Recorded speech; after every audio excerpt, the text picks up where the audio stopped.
Hello, everyday leaders. It is, what day is it? I don't even know. I get so confused. It's Wednesday and it is April the 29th. And oh my gosh, how exciting. I have got some great guests for you this week. And today on Personal Growth Live, you're going to meet somebody that is really thinking big and bringing value to you in so many ways. And that's what we do as everyday leaders.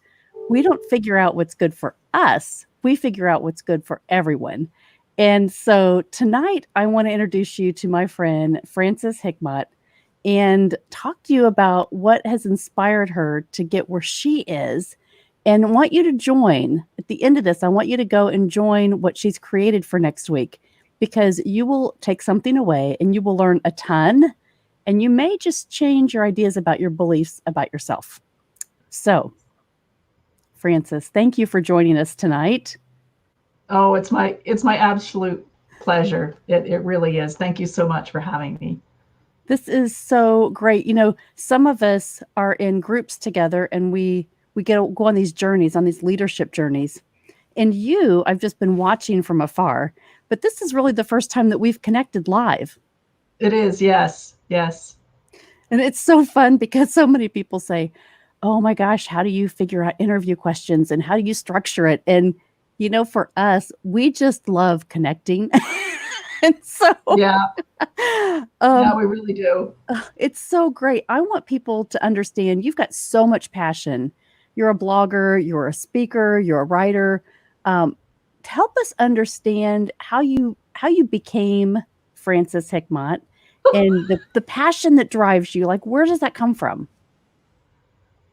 Wow, that's a question and a half.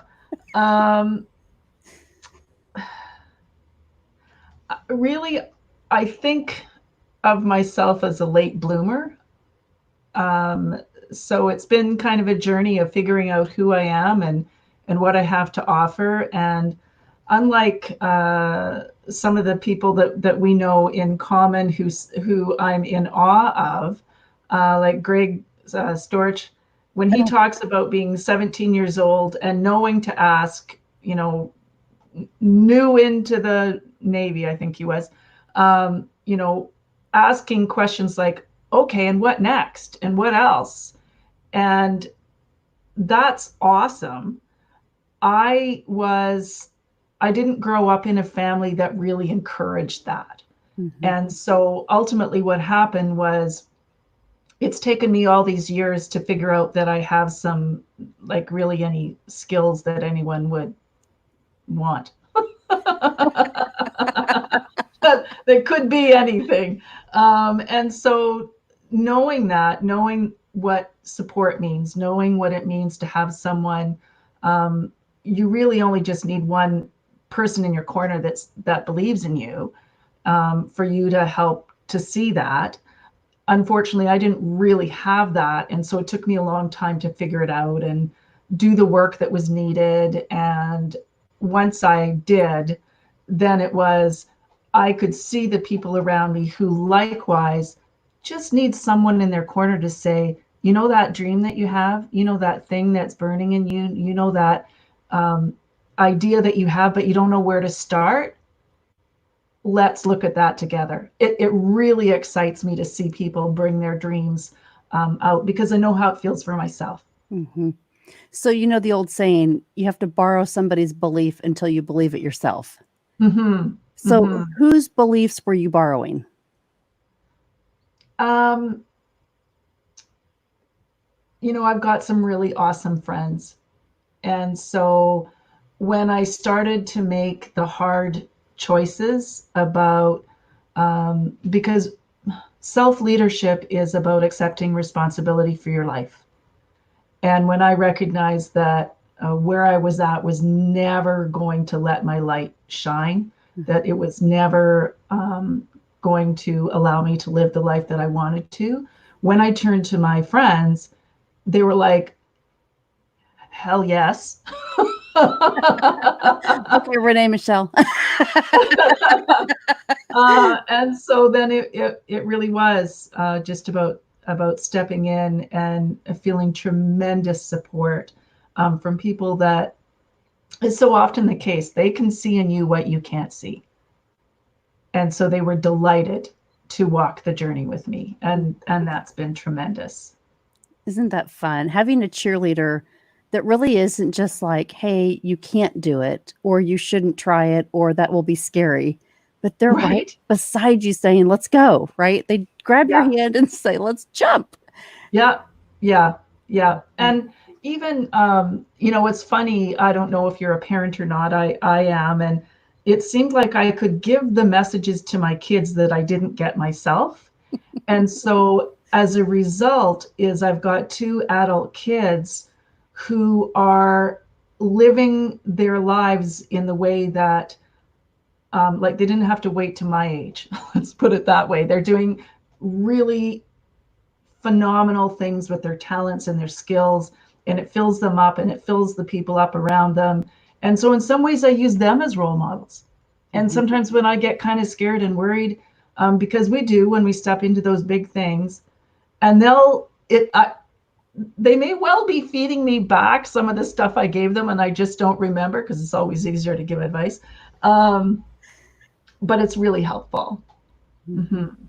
Mm-hmm. So, how old are your kids? Well, they're not really kids anymore.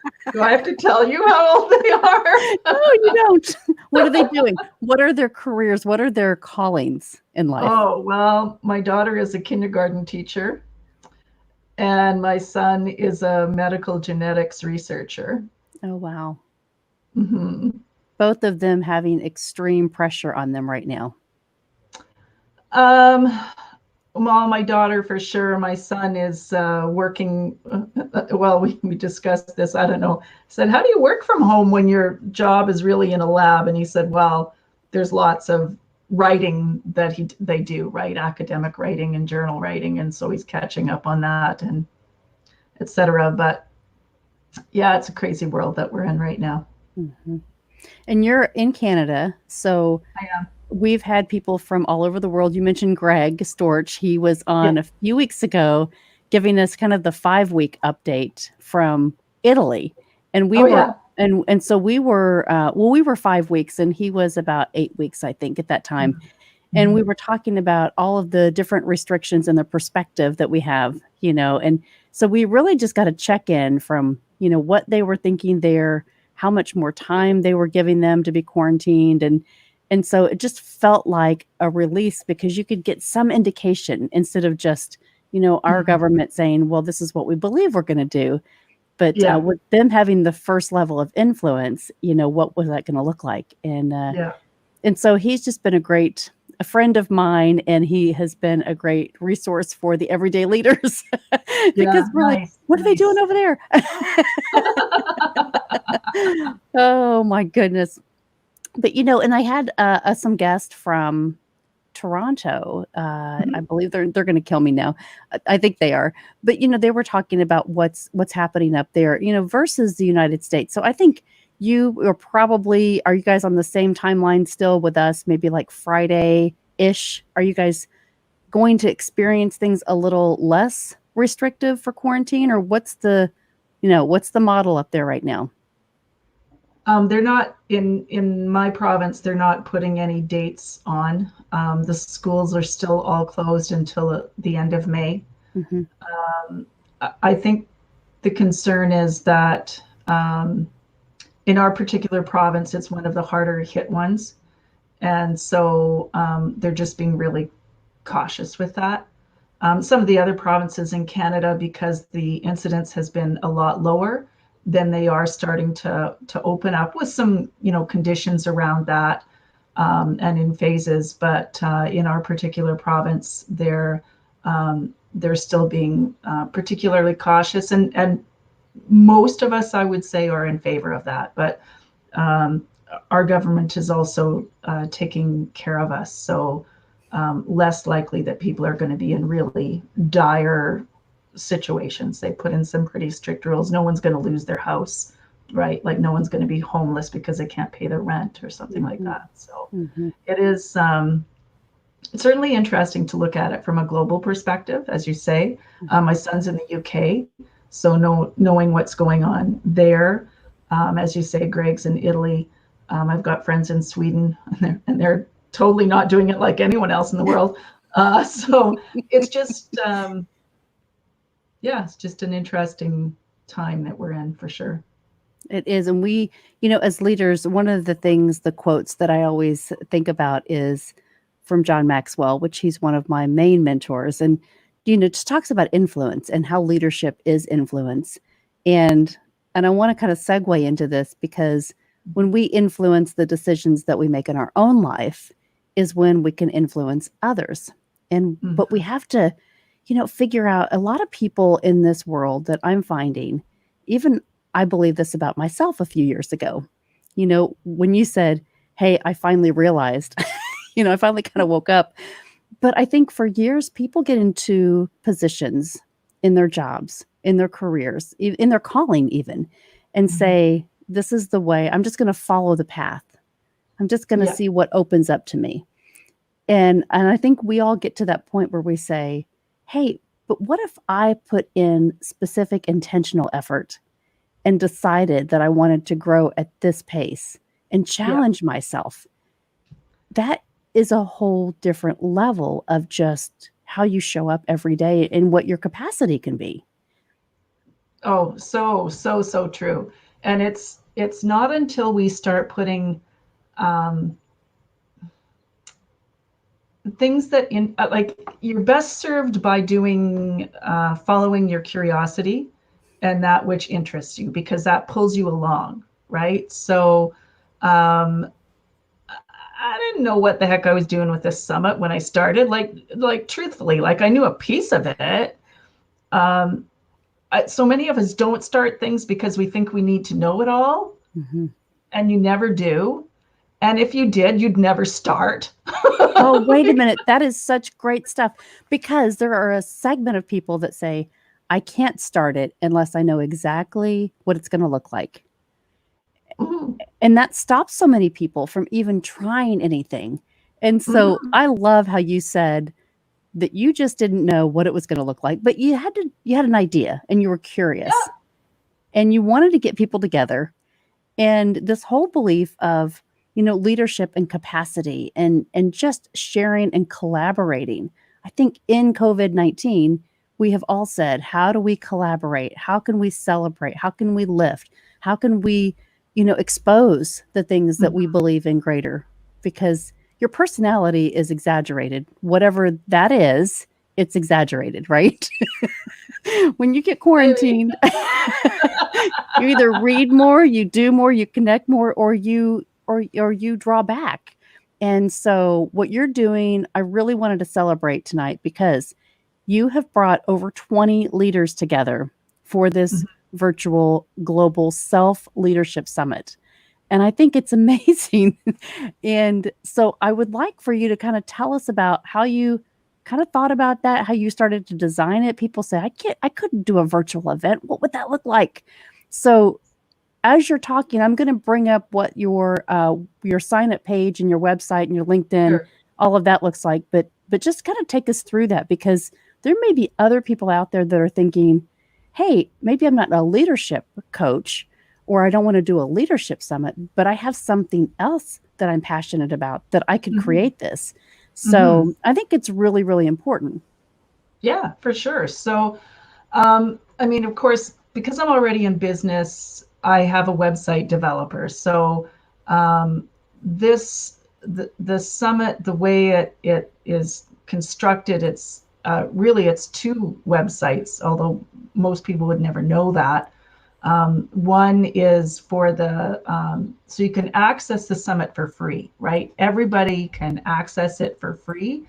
Um, but if you want to continue to have access to the interviews after the summit, if you want to have audio downloads so you can listen to them wherever, if you want access to some of the really great things that the speakers um, are contributing, then you would want that paid access. But so there's, oh, the heck happened there?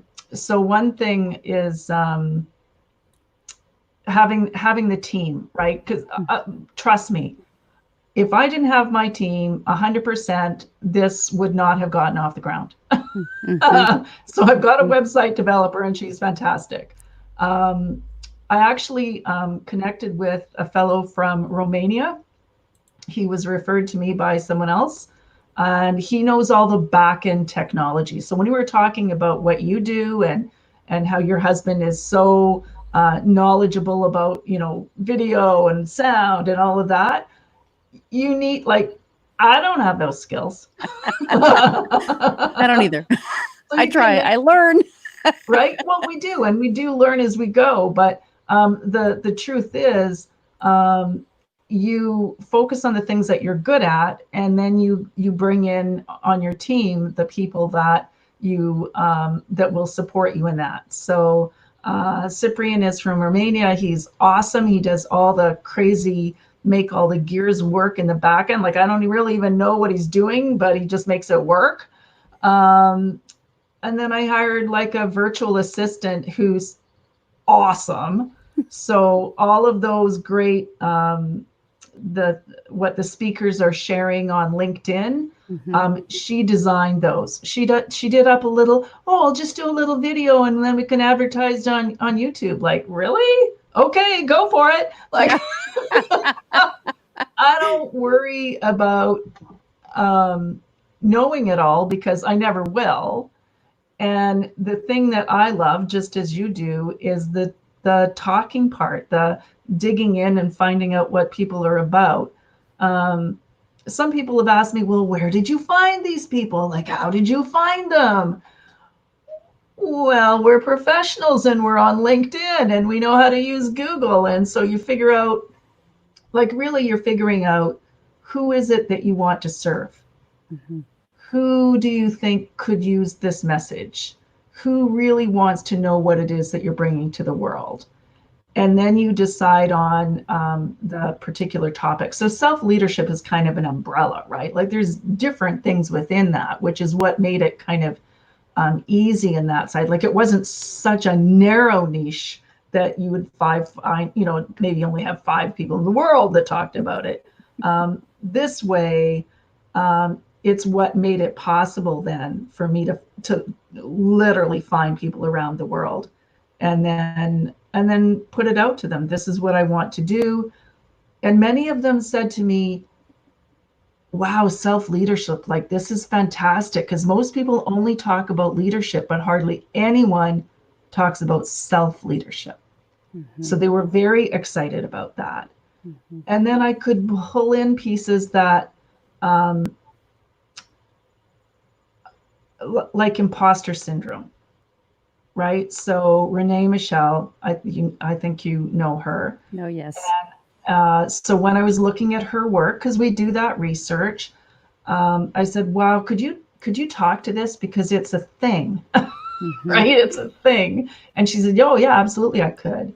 I have someone else talking about self-sabotage, right? You get almost to the finish line, almost to that thing where you're going to cross the line and you're going to reap the benefits. And then it's like, and then you don't follow through. Mm-hmm.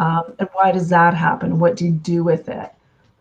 So I think I've gone off track of what you asked me in terms of people wanting to do a summit. No, it's okay. So you decide who you want to serve. Mm-hmm. You decide what you want the message to be. There is absolutely no way you can do this by yourself. So you best know that you want to have a team that you can work with. We're remote. Like, none of us are, I mean, even if we could see each other, there'd be some traveling, because we're either across the province, across my country, or across the world. Technology lets us do that. Mm-hmm. That's what I love about this is, yeah, even before COVID-19, you know, people were thinking virtually on how to serve, because mm-hmm. it's a gap. There's a lot of people that have been doing this for many years because it's been available and it's been easy for them to learn it, or it's just, you know, it's a passion that they have. Yeah. And so when you think about, you know, people that are watching this that say, great, I want to understand how to lead myself, and all these different topics, you know, you're having over 20 speakers. And so the 24 actually ended up with. 24, oh my gosh. So Mhm. the value of this is incredible because there's going to be more than one person that you can identify with out of 24, Mhm. probably a lot. And because right now is the great time to reflect and say, what is it that I can do? If I can do one thing that can spur on creativity, curiosity, or insight to take me to the next level, there's And going to be that one thing, right?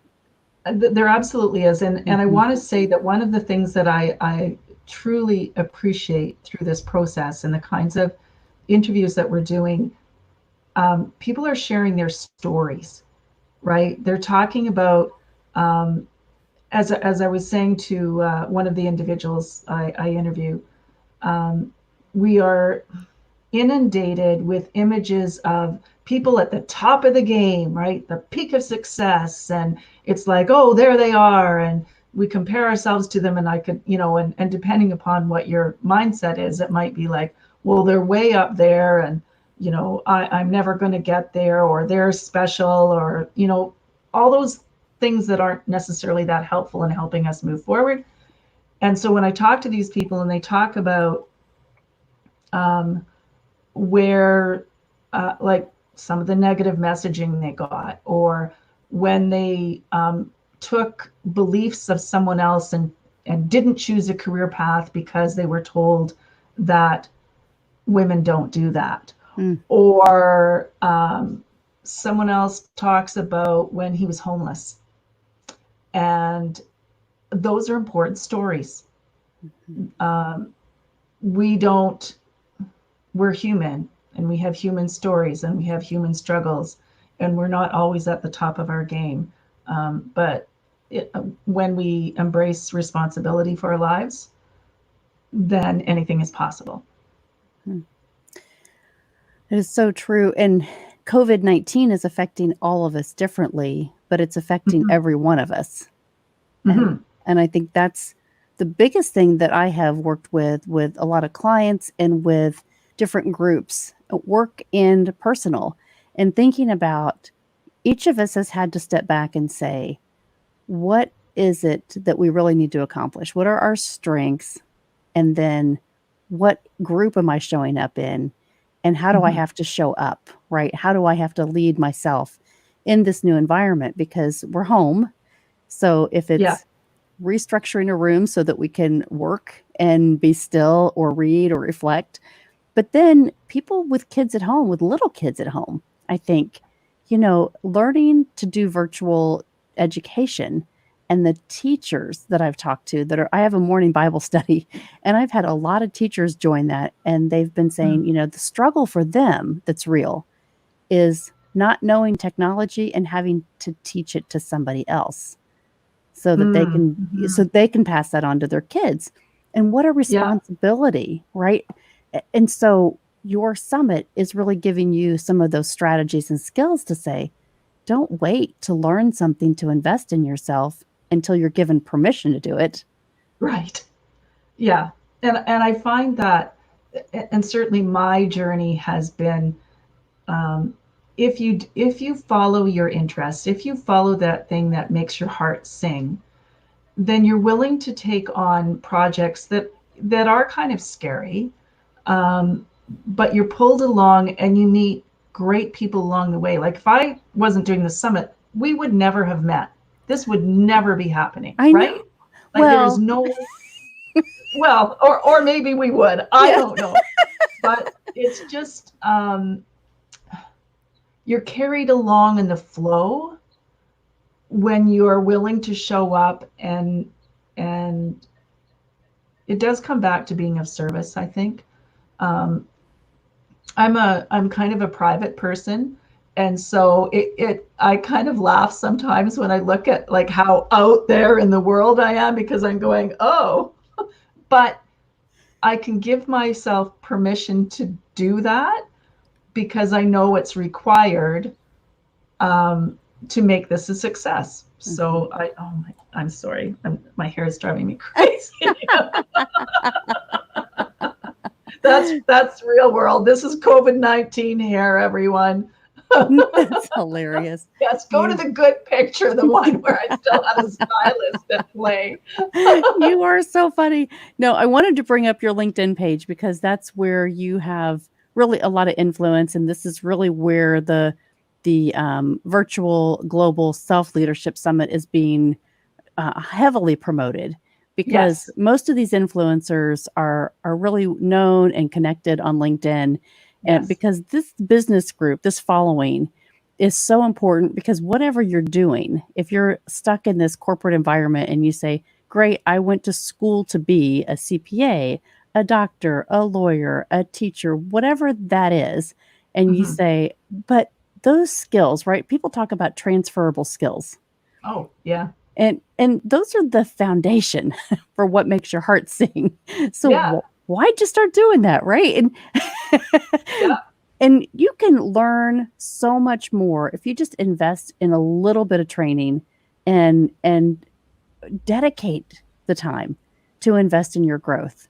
And so this is what I got so excited about is because this summit is it's going to be on May 4th, 5th, and 6th. 3 Mhm. days that people can sign on, and like you said, we have access to this information 24 hours, and Yep. then you can get a lifetime access, and I think that's always the best value because, in 3 days, you're gonna have to step away for something. Well, So and frankly, Melanie, there is so much information packed in here that listening to it once, you're not going to get it all, mhm. truthfully. Like you're just not. You need to come back and see it again. You need to hear it again. It's like, to me, it's like a really good book. I'm certain that you're a reader because leaders are readers and leaders are learners. And there will be books or podcasts or whatever, and you hear it once or you see it once, but that's not enough. You go back again and again to that fountain because it's rich. And that's like, even now, like I'm reviewing, I did the interviews. I'm Yeah. going back, I'm looking at something going, oh yeah, that's such a good point. So once isn't enough. Once isn't enough. I brought up the link when you go to your LinkedIn page and then Mhm. scroll down to the Global Self Leadership Summit, then it takes you into this sign up page. And so I Yeah. wanted to kind of go through, if you could just take us through some of the leaders, and I'll have to go back onto the screen and kind of scroll down. That's how this works. Sure. But just if you could highlight some of the speakers, their names, and just give an opportunity to give a little shout Oh out to yeah. them. Absolutely. So, Susan Fowler is she's an author. She's a keynote speaker. She's actually a professor at San Diego University. She teaches executive leadership, um, and so she's delightful. Her interview was wonderful, and she's very passionate about self leadership and speaks very wisely about it. Dr. Neil Hawkes, he comes from the UK actually, and he talks about values based education, but that also has morphed into the business world. So the business world has come to him now and said, how do we incorporate values into our culture? How do we lead from a values based? So we talk about all of that. Nadia is from Paris, and she is super interesting. Um, so she talks about self-awareness and mindfulness, and she talks about being before doing, Mhm. which is like you need to embody, so be in yourself and self-awareness as a portion of the self-leadership question. So she works with a lot of youth as well. Super interesting person. And I'm going to scroll up here just a second. Give me just 2 seconds. I can scroll back up here. Oh, I know who's on the next line. Greg in the middle, holding Yes. the microphone. There we go. Yeah. So he talks about, let me see now. So self awareness. So his story is really, really great about, it starts with you, right? And so when I referenced him before about, like, I was just so impressed that at the age of 17, he knew to ask those questions, and it really is what helped him move through within the Navy. He was delightful to talk to, and really great about when I said, so who else should I be speaking to? Really helped me link up with some other great people that's just totally enriched the summit. So very, very lovely man. Mm-hmm. And Dr. Elkistis Agio is from Greece, from Athens. And so she talks about, she's self-leadership coach, mentor, does all kinds of online stuff, and she draws from the Greek philosophy, so Socrates and Plato and Aristotle. So she's got lots of wisdom there. And Emma Churchman is from the States. And so she talks about self-sabotage. So she works with entrepreneurs. And so she can talk about how that shows up as resistance. So we kind of reference that when people get almost there and then stop. And then further down on the next row, so there's David McLennan. Yep. And he talks about culture and self-leadership, which is really fabulous, because culture doesn't just happen. So he talks about your design or default. And if default, it means you're not coming from a space of self-leadership. Design is you're leading from self. Mary McCartney's in the middle. So she talks about escaping the dream suckers. So she has a really interesting story about choosing a new career path. So she did that. She was a single mom to 4 boys, and chose to go back to school and become a teacher. So her message is really about believing in yourself and then stepping up and taking responsibility. Mark on the right there, Mark Dunn. Again, very interesting story relating to learning how to about self-belief, really. He was fortunate to have parents who helped him learn how to believe in himself, even when there were others that were quite willing to pull him down. So he talks about self-awareness. Sorry. Oh, it's all good. Be here. There we go. There we go. So Dennis Leroux.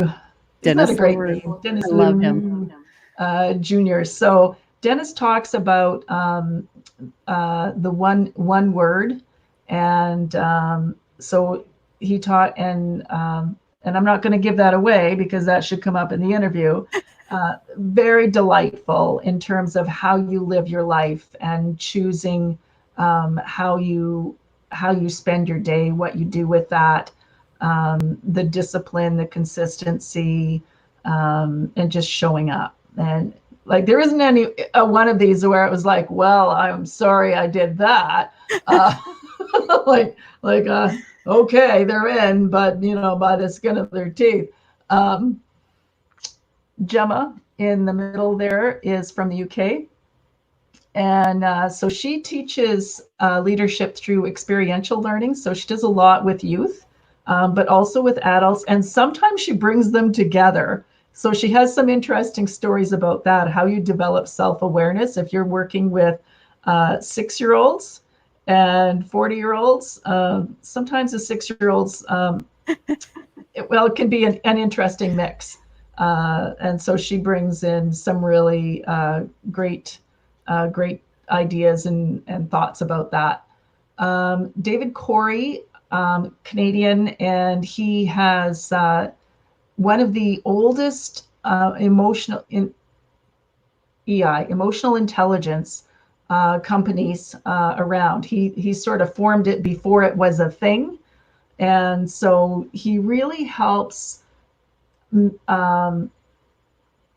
us understand what emotional intelligence is, because it's a term that's bandied around about a lot, but people don't really know what it is. So he talks about what that is and how you develop it, and et cetera, et cetera.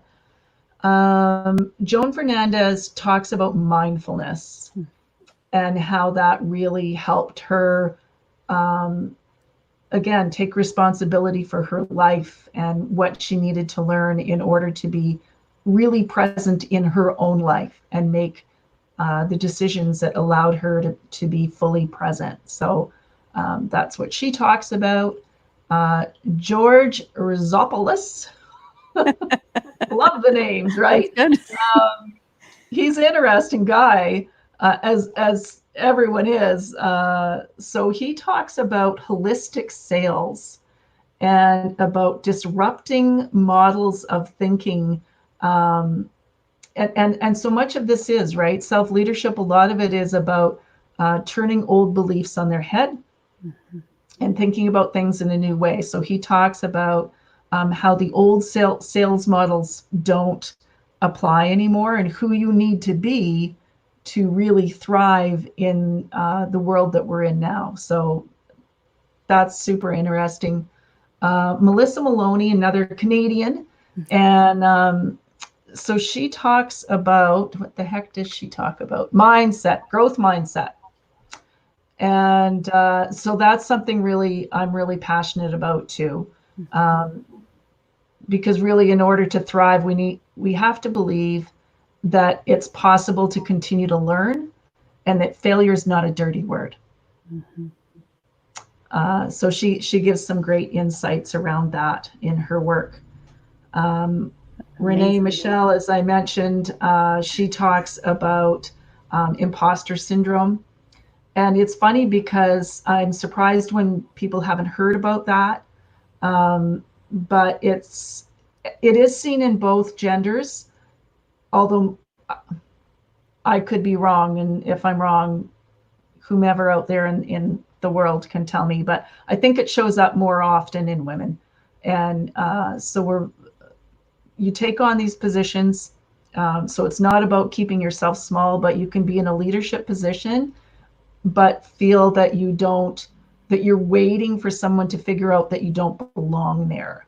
So you discount all of your accomplishments, because they're often really accomplished people, but they're just really scared about, like really anxious about somehow not being good enough. Jen Slay talks about the inner bully and the inner critic. And she uses her last name, slaying the inner bully. So she's great. Wow, I'm really being repetitive when I keep saying they're all great, but they are great. Darn it. Carol Moxham talks about the leadership ethos. So self, and being able to see into self, and really looking at what you haven't seen and what you need to see, along with a host of other things. Fascinating journey she's had. John Karras also talks about self-leadership, so he dives into that more. He's had a fascinating career, started out as an architect and then went into media and broadcasting. So again, it's about following what's true for you, right? Not because someone else has set you. So you're an architect and you must be an architect for the rest of your life. Right? Steve Baker, also from the UK, he talks about, we talk about self-leadership and in terms of self-awareness and really looking at some of the tools that you can use, like journaling. He has got some really interesting ideas about how you can make that a really effective tool, and meditation. And he's got a particular form of meditation that he does, that he talks about. Just fun. It was a really fun interview to do. Atul is a psychotherapist, actually. And so he's been on the stage with Deepak Chopra and a variety of other really well-known people. And so he talks about ego and emotions, and how if we're not conscious of our emotions and patterns of behavior, how they can get in the way. Wow.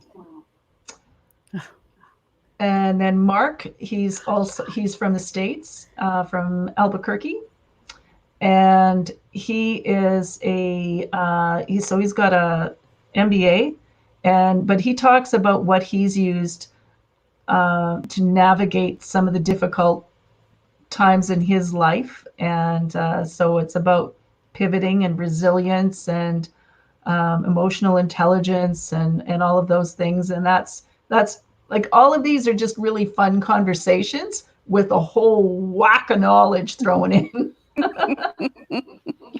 Lucinda is from the Netherlands, but originally from South Africa. So she, as she says, she was a Black woman born into apartheid South Africa.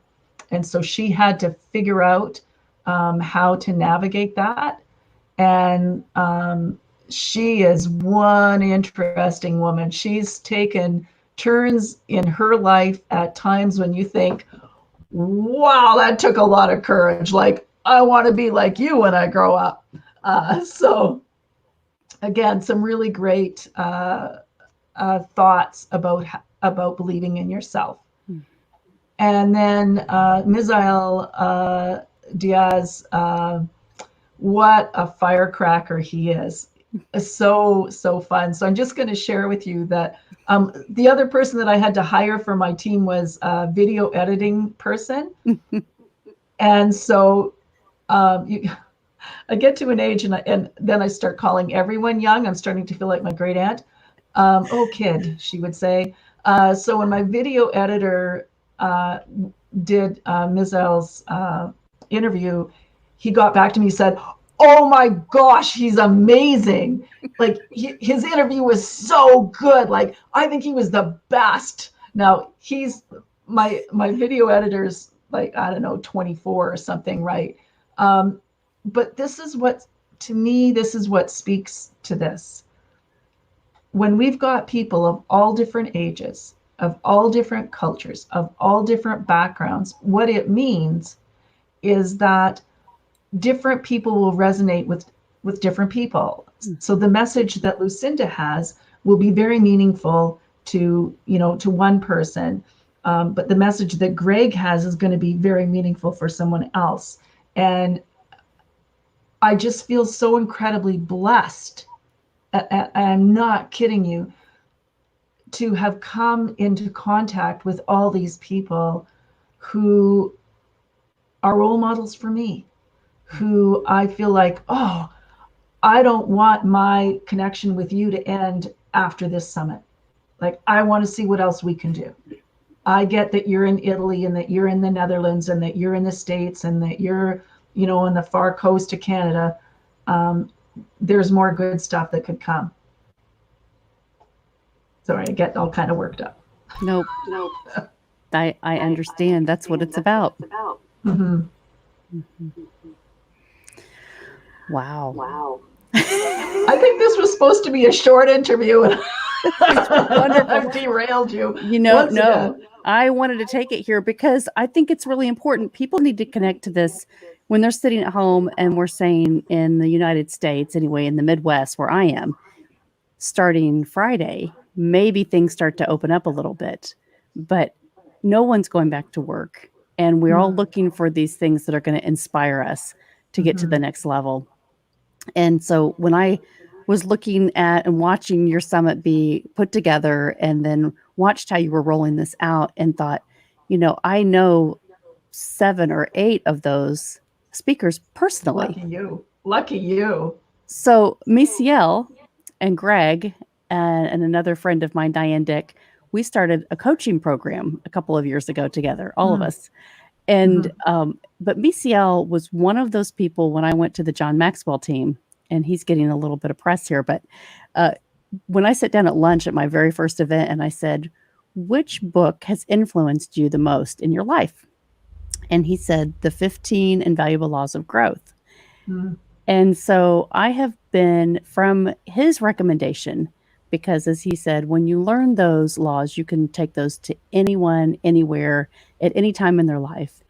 And it really just resonated with me because he and I connected. You have that connection. And so what's been interesting is I have studied that book in mastermind groups and coaching every week since March 2017, since Wow. Missy and since we met. And Yeah. and it's those kind of people.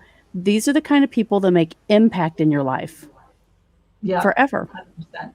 Forever, every single one of those people. So I want to applaud you for putting this together, for having the vision to bring these kind of leaders together and celebrating that, and that driving the relationships across the globe to make this impact. Thank you. This is going to be amazing. It's been my pleasure. And again, I can't say this often enough, or in enough places. Dream big, right? Dream bigger than you think that you can do, because all you have to do is put that first foot on the path, and then you're going to find people that want to, if it's a good message, if it's something that's going to make a difference in people's lives, people will show up to help you. And that's been 100% my experience. My goodness. Frances, thank you so much. I know we went a little bit over, but thank you for allowing us to step into your life tonight and hear about your journey and celebrate with you. And I really want to encourage people, if you're looking at the screen right now, if you're on YouTube or any of the channels, go to this Global Leadership Summit and sign up for this and get the full event so that you can download these and keep these forever, because this is really going to help you change the direction and the trajectory of your life and live into your capacity. And that's what we do as everyday leaders. We celebrate each other and we lift each other, because at the end of the road, right, we're all here on earth this short time. And so we have to figure out a way to reach our capacity through our passions. And so that's really what we're here tonight to do, to celebrate this and to enjoy the journey together. So Frances, thank you for coming on, and we will share this everywhere. And if there's anything else that you'd like to share in the future, please come back and be a guest on the Personal Growth Live segments with Everyday Leaders. Well, thank you. Super appreciate it.